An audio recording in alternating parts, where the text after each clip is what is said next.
안녕하세요. 사회초교사 김민중입니다. 음악에서 개사 부분을 말씀드리는데 제가 하는 것은 제제곡의 가사를 바꿔 부르는 겁니다.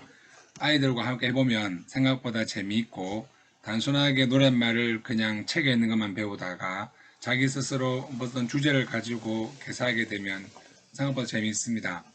예를 들어서 음악 4학년이 있는데요. 음악 4학년에 파란 마음 하얀 마음이라는 노래가 있습니다. 여기 보면은 이 실은 이제 요즘 굉장히 큰 화두가 되고 있는 기후위기나 환경보호 이렇게 바꾸기 되게 좋습니다. 예를 들어 드리면 이제 우리들 마음에 빛이 있다면 이렇게 되잖아요. 예를 들어 우리가 나무를 많이 심으면 여름도 겨울도 좋을 거예요. 산도들도 나무도 가득 채워져 푸른 산 푸른 들 만들어주면 깨끗한 환경보호 행복한 우리 이렇게 할 수 있습니다. 이게 생각보다 이게 재밌어요. 이렇게 하면 예를 들어 보여주면 아이들이 이걸 가지고 어쨌든 파란 마음 하얀 마음이니까 뭔가 환경이나 뭐 아름다운 것들 자연 이런 것을 떠올릴 수 있습니다. 그러면 그게 아이디어가 되어서 아이들이 되게 재밌게 노래를 만들 수 있습니다. 이걸 해보면 되게 좋습니다. 특히 이런 아름다운 노랫말을 뭔가 아이들하고 재밌게 하다 보면은 되게 재밌는 게 있죠. 자, 국악 같은 경우도 이런 게 있습니다. 김장하는 날이라는 노래가 있는데 김장하는 날이죠. 여기 보면은 이런 게 있습니다.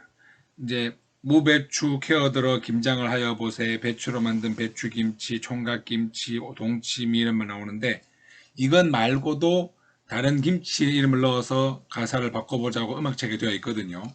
다른 이런 종류의 김치를 넣으라고 되어 있습니다. 그죠? 여기서 아이들 사실 김치를 많이 모르지. 그죠? 모릅니다. 그러면 김치도 좋지만 여기에서는 아이들이 그냥 좋아하는 음식, 뭐 예를 들어 고기 종류라든지 혹은 김치로 뭐 김치나 야채 같은 걸 할 것 같으면 편식을 예방하기 위해서 그런 식으로 할 것 같으면 다른 뭔가 야채 나물 그리고 너희들이 평소에 먹지 않는 야채를 이야기해보라 그러면 잘합니다. 재미가 있어요. 그럼 예를 들어 뭐 버섯이라든지 뭐 샐러드 혹은 뭐 상추 혹은 무, 당근, 양파 이런 것도 나올 거란 말이에요. 그러면 예를 들어 그걸 가지고 무김치, 당근김치, 양파김치 이렇게 할 수도 있습니다. 김치로 꼭 간장할 필요는 없겠지만 그렇게 하면 되게 재미가 있죠. 그러니까 단순하게 그냥 김치 이름을 대라 그러면 어렵단 말이에요. 거기서 이제 아이들이 싫어하는 야채, 너희들 평소에 안 먹는 야채 그러면 거의 90%가 당근, 양파, 피망 이런 겁니다. 그러면 그걸 가지고 재밌게 이야기할 수가 있잖아요. 자, 이것 말고도 다른 게 많이 있는데 특히 국악 부분에는 라임을 타는 게 좋습니다. 비자나무야라는 노래가 있어요. 4학년에 비자나무야가 나오는데 이런 노래죠. 예를 들어 그 물팡 밑에다 골미 잃고서 골미 따기가 뭐 어렵구나 비자나무야 비자나무야 노래가 있습니다. 그러면 그거를 비자나무는 잘 모르니까 아이들이 비자나무를 잘 모르는데 저도 잘 몰라요. 제주도 가면 있는 유명한 나무인데요. 바둑판 만든 나무입니다. 근데 이제 그 나무 비자나무를 모르니까 아이들한테 그럼 이거를 비자나무야 비자나무가 반복이잖아. 그러면 그거 말고 다른 걸로 바꿔봐라. 그럼 비자나무야 말고 뭘로 할래? 그러면은 그러면 뭐 무슨 나무가 나올 수도 있어요. 예를 들어 뭐 탱자나무야가 될 수도 있고 뭐 예를 들어 뭐 느티나무야가 될 수도 있습니다. 그런데 나무 말고 너희들 뭔가 라임으로 하는 거 좋아하는 거 없어? 그러면 또 뭔가 찾을 수 있어요. 애들이 보통 찾아낸단 말이에요. 그러면 뭐 예를 들어 뭐 어몽어스야 할 수도 있고 그죠? 이렇게 할 수도 있고 뭐 아이들이 좋아하는 걸 찾아낼 수 있습니다. 그러면 또 재미가 있어요. 그러니까 라임을 준다는 건 자체가 이렇게 노래에서 이렇게 비자나무야 같은 이런 걸 라임인데 이걸 다른 걸로 바꾸면 더 후크가 되면서 재밌을 수 있습니다. 이거 외에도 가사의 내용에서 친구나 가족을 넣어서 바꾸는 것도 되게 재미가 있습니다. 실제 상황을 경험에 기초하면 나타날 수 있거든요. 그 외에도 캐릭터를 이용할 수도 있습니다.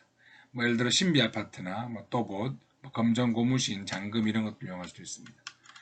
이렇게 해서 가사를 바꾸어 부른다는 건 되게 재밌는 겁니다. 왜냐하면 실제로 음악책에 나와 있는 동요의 90%는 실제로 동시를 기반으로 만들어져 있거든요. 그렇기 때문에 어느 정도 운율도 있고 음보도 있지만 동시에 주제를 나타낼 수 있습니다. 그렇다는 것은 노래 자체가 단순히 그냥 뭐 노래다, 즐겁다가 아니라 무언가 주제가 있는데 그 주제를 내가 한번 찾아본다는 것은 개사를 하면서 노래를 내가 주제를 바꾸어 나갈 수 있다는 겁니다.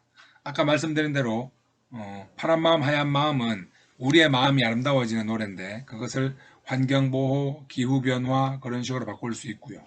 김치 노래도 김치를 단순히 말하는 게 아니라 내가 싫어하는 야채를 말해보면서 싫어하는 야채를 먹어볼 수 있겠구나 이렇게 한번 마음가짐을 가져볼 수 있다는 겁니다. 그 자체가 주제를 뭔가 바꾸어 나간다는 그런 의미가 있죠. 예, 간단하게 말씀드렸습니다. 계산은 음악 시간에서 그건 필수입니다. 이걸 하면 재밌어 해요, 아이들이. 노래를 부르는 데 있어서 자기 스스로 만든 가사가 있으면 무척 재미가 있습니다. 아마 여러분이 가사를 여러 가지 계산의 방법을 이용하셔가지고 한번 해보시기 바랍니다.